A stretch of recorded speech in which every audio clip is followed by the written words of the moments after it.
আসসালামু আলাইকুম ওয়া রাহমাতুল্লাহ। সহজ এই 12টি জিকিরের প্রতিদান হলো মহান আল্লাহ তাআলার সেই জান্নাত। সুবহানাল্লাহ, যেই জান্নাতের আশা প্রতিটা মানুষই করে থাকে। প্রতিটা মুসলমানই চায় যাতে সে মৃত্যুর পর জান্নাতে যেতে পারে। তবে আমরা কি আজ পর্যন্ত এমন আমল করেছি যে আমলের কারণে আল্লাহ তাআলা আমাদেরকে জান্নাত দিয়ে দিবেন? প্রিয় দর্শক, আপনার কাছে কি মনে হয়? যদি এমন আমল না করে থাকেন তাহলে আজকের ভিডিওতে আমি এমন 12টি জিকিরের সাথে আপনাদেরকে পরিচয় করিয়ে দিব। এই জিকিরগুলো যদি বেশি বেশি পরিমাণে করতে পারেন, ইনশাআল্লাহ আল্লাহ রাব্বুল আলামিন আপনাকে সেই কাঙ্ক্ষিত জান্নাত দান করবেন। আল্লাহ বলেন, ও আমার হাবিব মুহাম্মদুর রাসূলুল্লাহ সাল্লাল্লাহু আলাইহি ওয়াসাল্লাম, আপনার উম্মতদেরকে জানিয়ে দিন আমি তো আপনার উম্মতদেরকে এই জান্নাত দান করবই। তবে ফেরাউন, নমরুদ, সাদ্দাত, হামান, কারুন তাদের নামেও তো আমি আল্লাহ জান্নাত বানিয়েছিলাম। যেহেতু তারা জান্নাত পাইবে না, সব বিধর্মীদের জান্নাতগুলো আপনার উম্মতের মধ্যে, এই মুসলমানদের মধ্যে যারা নেক আমল করবে, যারা নফল ইবাদত বেশি বেশি করবে, তাদেরকে আমি আল্লাহ বোনাস হিসেবে জান্নাত দিয়ে দিব। সুবহানাল্লাহ, আল্লাহু আকবার। নবীজি হাদিসের মধ্যে বলেন, প্রত্যেকটা মানুষের জন্যই সৃষ্টি লগ্ন থেকে এই আদি পর্যন্ত শেষ পর্যন্ত প্রত্যেকটা মানুষের জন্যই আল্লাহ তাআলা জান্নাত বানিয়েছেন। সবার নামে একটা করে জান্নাতে ঘর আছে। সাহাবায়ে কেরাম প্রশ্ন করলেন, ইয়া রাসূলুল্লাহ সাল্লাল্লাহু আলাইহি ওয়াসাল্লাম, তো সেই জান্নাতগুলো আল্লাহ কি করবেন? যেগুলো ফেরাউন তো জান্নাত পাবে না, নমরুদ তো জান্নাত পাবে না, বেঈমানরা তো জান্নাত পাবে না, তাদের জান্নাতগুলো আল্লাহ কি করবেন? তখন নবীজি সাল্লাল্লাহু আলাইহি ওয়াসাল্লাম বলেন, তোমরা যারা ওভারটাইম বা অতিরিক্ত বেশি বেশি আমল করবে, নফল ইবাদত বেশি বেশি করবে, তোমাদেরকে রব্বুল আলামিন বোনাস হিসেবে সেই জান্নাতগুলো দিয়ে দিবেন। সুবহানাল্লাহ। প্রিয় দর্শক, তাহলে চলুন এক এক প্রত্যেকটি জিকিরের সাথে আপনাদেরকে পরিচয় করিয়ে দিই ইনশাআল্লাহ। দর্শক, আজকের ভিডিওর 12টি জিকির ও আমলের মধ্যে সর্বপ্রথম নম্বর জিকিরটি হলো, নবীজি সাল্লাল্লাহু আলাইহি ওয়াসাল্লাম বলেন, তোমরা বলো, ইয়া আরহামার রাহিমিন।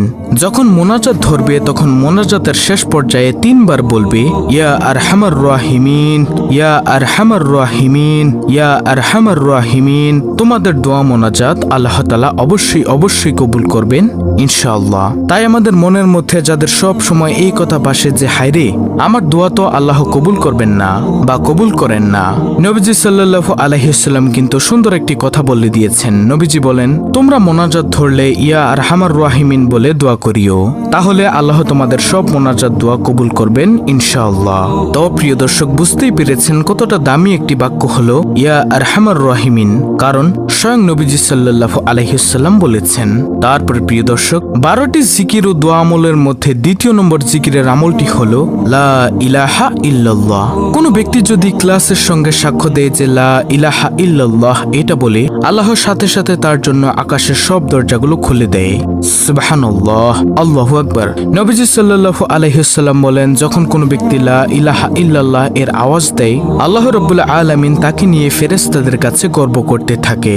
সুবহানাল্লাহ। রাসূল সাল্লাল্লাহু আলাইহি ওয়াসাল্লাম বলেন, যার জীবনের শেষ কথা হবে লা ইলাহা ইল্লাল্লাহ, সে ব্যক্তি জান্নাতি হবে। সুবহানাল্লাহ, আল্লাহু আকবার। প্রিয় দর্শক, আমরা সবাই জানি যে অভ্যাস মানুষের গোলাম। আপনি যদি লা ইলাহা ইল্লাল্লাহ বেশি বেশি পাঠ করে অভ্যাস করেন, তাহলে মৃত্যুর সময় জবানে অটোমেটিকলি বেরিয়ে যাবে লা ইলাহা ইল্লাল্লাহু মুহাম্মাদুর রাসূলুল্লাহ সাল্লাল্লাহু আলাইহি ওয়াসাল্লাম। তারপরে তৃতীয় নম্বর জিকিরটি হলো, নবীজি বলেন, তোমরা যদি চাও জান্নাতের গুপ্তধনের সন্ধান, তাহলে লা হাওলা ওয়ালা কুওয়াতা ইল্লা বিল্লাহ বেশি বেশি পাঠ করো, তাহলে তোমরা জান্নাতের গুপ্তধনের সন্ধান পেয়ে যাবে। সুবহানাল্লাহ, আল্লাহু আকবার। তারপরে চতুর্থ নম্বর জিকির, বেশি বেশি পরিমাণে পাঠ করা সুবহানাল্লাহি ওয়া বিহামদিহি। নবীজি সাল্লাল্লাহু আলাইহি ওয়াসাল্লাম বলেন, প্রতিদিন যদি কোনো ব্যক্তি সুবহানাল্লাহি ওয়া বিহামদিহি 100 বার বলে, তার আমলের দাম হাসরের মাঠে সবচেয়ে বেশি হবে। সুবহানাল্লাহ। সাহাবায়ে কেরাম প্রশ্ন করলেন, ইয়া রাসূলুল্লাহ সাল্লাল্লাহু আলাইহি ওয়াসাল্লাম, অন্য কারো আমলের দাম এর চেয়ে কি বেশি হবে না? তখন নবীজি বলেন, ওই ব্যক্তির আমলের দামই এর চেয়ে বেশি হবে যে ব্যক্তি সুবহানাল্লাহি ওয়া বিহামদিহি 100 বার থেকেও বেশি পরিমাণে পাঠ করবে। আল্লাহু আকবার। হ্যাঁ প্রিয় দর্শক, এতটাই দামি আমল হলো সুবহানাল্লাহি ওয়া বিহামদিহি। নবীজি আরো বলেন, কোন ব্যক্তি যদি 100 বার বলে সুবহানাল্লাহি ওয়া বিহামদিহি, তার সব গুনাহ আল্লাহ ক্ষমা করে দিবেন, যদিও সেই গুনাহের পরিমাণ সমুদ্রের ফেনা পরিমাণও হয়ে থাকে। সুবহানাল্লাহ। তাই বেশি বেশি পরিমাণে পাঠ করার চেষ্টা করব ইনশাআল্লাহ। সুবহানাল্লাহি ওয়া বিহামদিহি। পঞ্চম নম্বরে যে জিকিরের কথা বলবো সেটা হলো বেশি বেশি বেশি পরিমাণে পাঠ করা, রাদিতু বিল্লাহি রাব্বা ওয়া বিল ইসলামি দিনা ওয়া বি মুহাম্মাদিন নাবিয়্যা ওয়া রাসূলাহ সাল্লাল্লাহু আলাইহি ওয়াসাল্লাম। ৫ম নম্বরে আপনারা এই জিকিরটি পাঠ করবেন। নবীজি বলেন, কোন ব্যক্তি যদি বলে রাদিতু বিল্লাহি রাব্বা ওয়া বিল ইসলামি দিনা ওয়া বি মুহাম্মাদিন নাবিয়্যা ওয়া রাসূলাহ সাল্লাল্লাহু আলাইহি ওয়াসাল্লাম, এটি যদি কোনো ব্যক্তি বলে তার জন্য আল্লাহর জান্নাত অবধারিত হয়ে যায়। সুবহানাল্লাহ। তাই প্রিয় দর্শক, ইনশাআল্লাহ আমরা বেশি বেশি পরিমাণে এটি পাঠ করার চেষ্টা করব। তারপরে ৬ষ্ঠ নম্বরে যে জিকিরের কথা বলবো তা হলো এই 4টি জিকির একবারে পাঠ করা। সেটি হলো সুবহানাল্লাহি ওয়ালহামদুলিল্লাহি ওয়ালা ইলাহা ইল্লাল্লাহু আল্লাহু আকবার। নবীজি সাল্লাল্লাহু আলাইহি ওয়াসাল্লাম বলেন, কোন ব্যক্তি যদি এই 4টি জিকির একবারে পাঠ করে, যেমনই ভাবে শীতকালীন সময়ে গাছের পাতাগুলো ঝরে পড়ে যায়, ঠিক তেমনি ভাবে রব্বুল আলামিন তার গুনাহগুলো তার অন্তর থেকে এমন ভাবে ঝেড়ে ফেলে দিবেন। সুবহানাল্লাহ। তাই আমরাও বেশি বেশি পরিমাণে পাঠ করব ইনশাআল্লাহ। সুবহানাল্লাহি ওয়ালহামদুলিল্লাহি ওয়ালা ইলাহা ইল্লাল্লাহু আল্লাহু আকবার। তারপরে 7ম নম্বরে যে জিকিরের কথা বলবো সেটি হলো ইয়া যাল জালালি ওয়াল ইকরাম।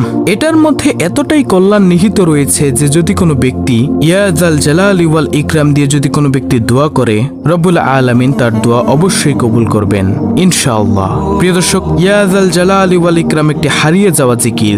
আজকে আমাদের সমাজে এই জিকিরটি করতেই চায় না, অথচ এই ইসমে আজম তারা দোয়া করলে আল্লাহ সেই দোয়া খালি হাতে ফিরিয়ে দেয় না।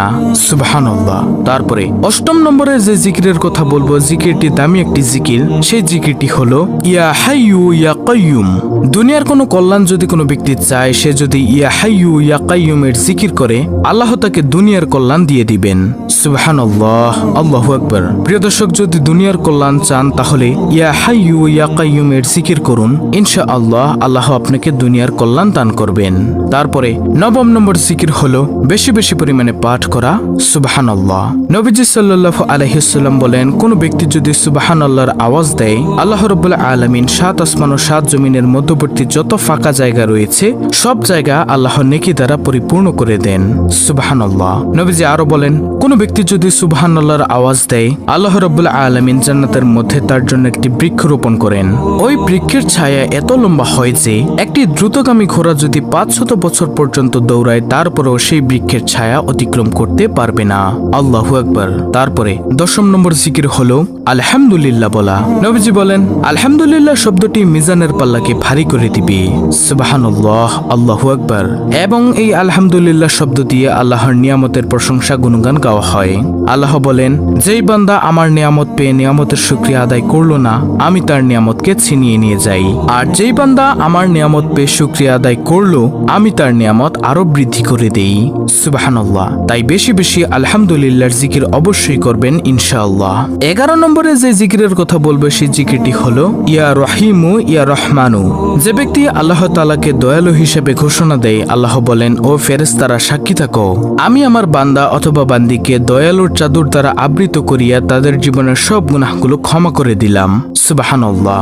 আপনি যদি আল্লাহর এই গুণবাচক নাম অর্থাৎ ইয়া রহিমু ইয়া রহমানু এটা বলে দোয়া করেন বা ডাকেন বা স্মরণ করেন, তাহলে আল্লাহ তাআলা আপনার গুনাহগুলো ক্ষমা করে দিলেও দিতে পারেন। তো এটি হলো 11 নম্বর আমল। তারপরে সর্বশেষ 12 নম্বর জিকির বা আমল হলো নবীজি সাল্লাল্লাহু আলাইহি ওয়াসাল্লামের উপর দুরূদ পাঠ করা।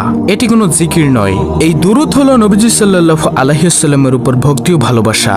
আপনি এভাবে দুরূদ পাঠ করবেন, সাল্লাল্লাহু আলাইহি ওয়াসাল্লাম, সাল্লাল্লাহু আলাইহি ওয়াসাল্লাম, সাল্লাল্লাহু আলাইহি ওয়াসাল্লাম। এভাবে আপনারা দুরূদ পাঠ করবেন।